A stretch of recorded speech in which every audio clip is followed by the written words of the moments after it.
Ron Kastrati është me ne, sa të hapur janë prindër shqiptarë që sot temat e seksualitetit, por edhe të zëm elementeve të tjera devijuese, t'i flasin me fëmijët e tyre. Unë shoh sot të domosdoshme që me fëmijët duhet nisësh flasësh qysh nga mosha 10 vjeçare. Ata janë shumë të koshient duke ditur se çka po ndodh për rreth tyre. I din edhe substanca narkotike, e din edhe aspektin seksual, i din gjitha. Prindrit janë ata që nuk kanë drojt flasin me fëmijët. Patjetër Jona, sigurisht që kemi shumë pak progres në këtë drejtim dhe mungesa e një edukimi cilësor seksual, mungesa e lëndëve prioritare seksuale në shkolla dhe njëkohësisht pamundësia apo pamjaftueshmëria e një ofrimi cilësor të shërbime psikoedukative, edukative e prindrore, mungesës e një atashimi të theksuar, sigurisht që fëmijën e bën viktima të një procesi abuzues. Pra, një procesi për periudha të gjata të abuzimit që ka të bëj me karakteristikat e hebefilis.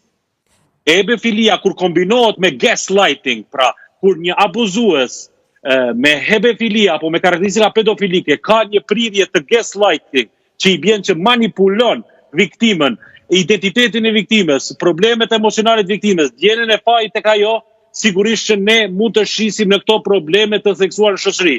E kam thënë disa herë në emisione televizive. Këtu në Kosovë duket sikur 3 ditë po zgjat çudia më e madhe. Për çka pastaj? Prandaj, në këto raste konkrete, prindrit duhet të mirë informohen dhe të vedjesohen për të gjitha rreziqet që i kanosen fëmijëve në fazën më të komplikuar dhe delikate që ne e quajmë adoleshencë.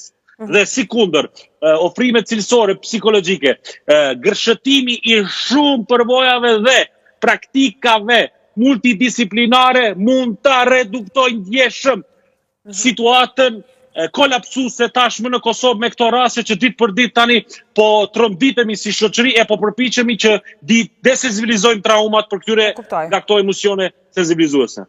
Faleminderit Ron Kastrati shumë për këtë analizë psikologjike që në bërë në këtë rast. Urojmë shumë që edhe këto dy raste të mos gjasin vetëm 3 ditë sa i përket vëmendjes shoqërore, sepse janë shokuese, janë të tmerrshme në moshë. Kisha më shtu Johona, ne jemi vetë vajza dhe gra dhe nuk ka rëndësia jemi vajza gra apo djem, po këto pasojë janë afatgjate të këto vajza. Këto momentalisht mundën mos me pa vidhjen e qartë, çfarë i kanë shkaktuar vetes edhe emocionalisht edhe fizikisht në këtë aspektet, po janë trauma që më pas i përjeton. Duke ditur çfarë shoqënie rritën këto vajza fatkeqësisht, sepse unë konsideroj në një familje të mbyllura vijnë edhe këto probleme shumë më shpesh, dhe si një shkak i mendësie ne provojmë viktima. Dhe kur është kemi mendësia? E kemi një vajzë 13 viktimë që bonon dhe e kemi një foshë tjetër që po ashtu shpejt pa A ka prind që i mshefin këto gjëra? A ka prind që e mbajmë fshehur për mos ta prishur moralin e vajzës? Po nevojmë për çto ajo. Kur po flasim na për çdo raste minore. Na këtë po merrem me çdo minore, po japim shumë përgjegjësi, po i bëjmë shumë përgjithse për jetën e tyre. Në ndërkohë që na e dim për rastet minore kur e fëmijë e ka një përgjegjësi shumë të madhe familja, e kanë një përgjegjësi shumë të madhe prindrit. Po sigurisht. Krimeve seksuale. A ka mundësi? Arbresha. Patjetër. Po, këta persona lihen edhe si predator seksual që mund ta ketë shfrytëzojnë papikurinë seksuale të një fëmijë. Po natyrisht, ajo.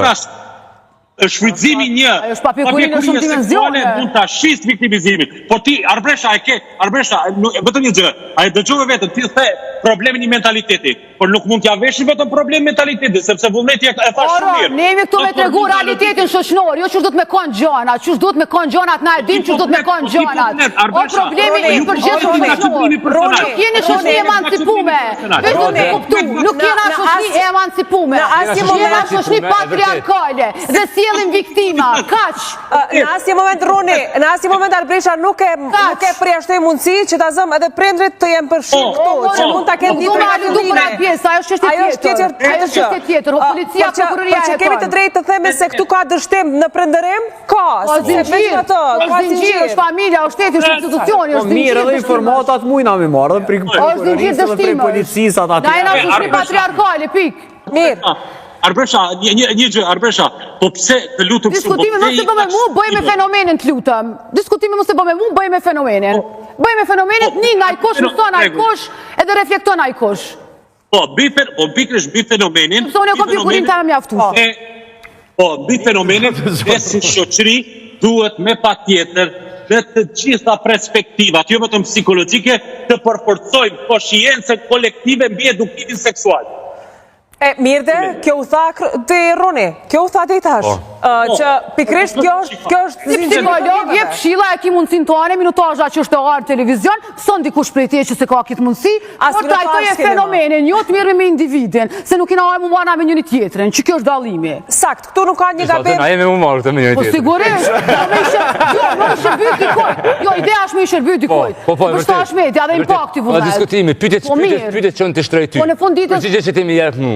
Pytet që na i shtrojnë akto, për njës të tjerë mund të pikpytet më na pas pa fond vullnet, pikpytet jënë pa fond ma në tematika tona. Nëse nuk ka pikpytje, nuk ka stim. Por mirë, na do të... Sepse për ndryshe si shkon në... Mbi të gjitha pajtohemi, që mos pajtohemi, pra. Mirë. Jo, në pajtueshmëri këto. Ne, natyrisht, po trajtojmë në disa perspektiva arbrisha se si ka mund të ndodhë kjo, sepse fund të fundit dikush mund të ketë një afërm në atë moshë, mund të ketë një fëmijë dhe thjesht po e testojmë veten sa jemi të gatshëm ne të ballafaqohemi me situata të tilla. Ndryshimet kaq radikale. A kemi ne gabim, a ka gabim një 13 vjeçare që natyrisht që nuk ka gabim, sepse nuk mund ta fajsosh një 13 vjeçare se ka pjekurim për të qenë e vetëdijshme që ka bërë. Ajo në terren që shuajmë dhe se cili kemi rreth. Kur prindet një prind i gjeneratës së re, potencialisht lindur të vetë, na vetë, sepse edhe ne jemi në barriera për me folë për të tema. Edhe thotë që nëna me folë me çikën, edhe baba veç me djalin për seksualitetin. Edhe thotë që halo si ka arkuar m'fal. Jemi shumë vonë. Sakt. Jemi shumë. Këtë po e mbyllim atje.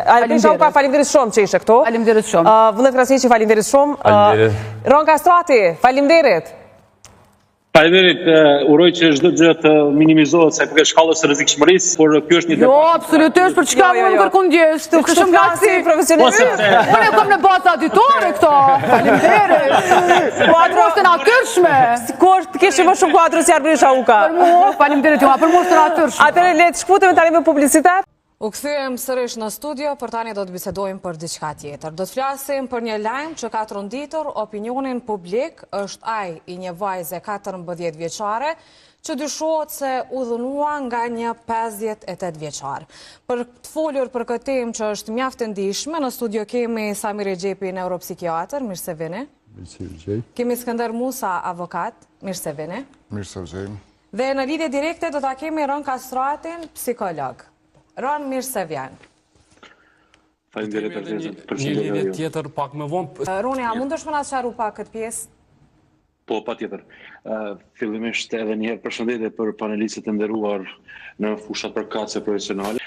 Tani, le të hedhim vështrimin në këto probleme, të cilat ne lehtësisht mund t'i cilësojmë si probleme parafilike, probleme të natyrave serioze seksuale, problemeve konkrete të çrregullimeve të impulseve seksuale, ne njohim edhe klasifikime tjera të këtyre filive që është hebefilia, hebofilia që akoma nuk njihen zyrtarisht apo klinikisht si diagnoza, por që bëjmë pjesë në variantin e diskutimeve shkencore tek problemet e natyrave seksuale. Hebefilia për shembull ka të bëjë me ata persona të cilët ndjejnë tërheqje seksuale ndaj vajzave të mitura, si në rastin që ne diskutojmë pra nga mosha 12 deri në moshën 14, pastaj hebofilia fillon nga 15 deri në moshën 18, e kur këto pastaj ndeshen me ligjin, kanë të bëjnë edhe me problemet qenurit predator seksual, që avokati e theksoi shumë në elaborimin e tij, predator seksual ose persona abuzuese, grabitës të këtyre vajzave të mitura që fillimisht përdorin manipulimin e sjelljeve të tyre duke i joshur në forma të ndryshme dhe duke shfrytzuar edhe papjekurinë seksuale të këtyre vajzave. Ndjes që po e ngri zërin, por jam jashtëzakonisht i prekur dhe sensibël në këtë rast, dhe duket sikur ne po qëndrojmë akoma në vend numro, diskutojmë, elaborojmë, trajtojmë tema të ndryshme, por e kam thënë emisionet e kaluara 3 ditë po zgjat çudia më e madhe. Dhe kam bërë thjesht që t'i përvishim mëngët dhe të organizojmë jo vetëm fushata ndërgjegjësuese, por edhe prindrit duhet të vidhjesohen edhe për rreziqet që i kanosin adoleshentëve. E jo gjatë gjithë kohës të fokusohen në punë, në financa, ne e dim që financat dhe faktorët socioekonomik janë të rëndësishëm, por fëmiu duhet të ushqehet dhe kultivohet me një nevojë domosdoshmërisht atachuese në mënyrë që të përforcoj konsciencën apo vetdijen e tij duke u shmangur apo duke i sfiduar këto probleme që janë ditë për ditë pjesë e një rreziku të lartë për të rinjët tanë adoleshentët në shkolla në institucione në lagje. Prandaj ne si profesionistë duhet të organizojmë, duhet të jemi pjesë e tryeza multidisciplinare dhe të jemi një ndër faktorët kompetent për të ofruar kontribut të dinitetshëm dhe të dobishëm për shoqërinë në bashkëpunim me institucionet. Roni, dua ta pyes në studio zotrin Rexhepi. Kush dhunon? Nuk po pyes për mosh, po për formim dhe për atë që janë, që ta dim edhe këtë pjesë. Ta kuptojmë pak edhe. Nëse e trajtojmë në aspektin e moshës së krejt, nuk mund të flasim, nuk mund të themi se po flasim për një person plotësisht të shëndosh. Mirë po në anën tjetër, kjo nuk i hap rrugë me mshek, mas asaj se nuk është i përgjegjshëm edhe duhet me u denu ma pak ose me u marrë konsiderat. Problemi më i madh është këtu. Nuk brengosem shumë për pasojat që do t'i ketë ai person.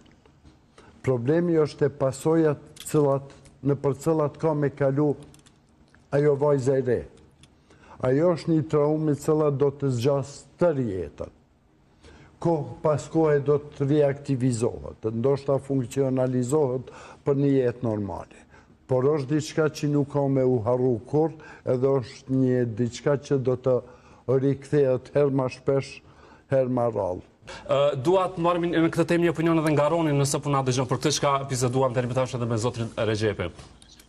Po, sepse ndoshta interferova, nuk u dëgjova gjatë diskutimit që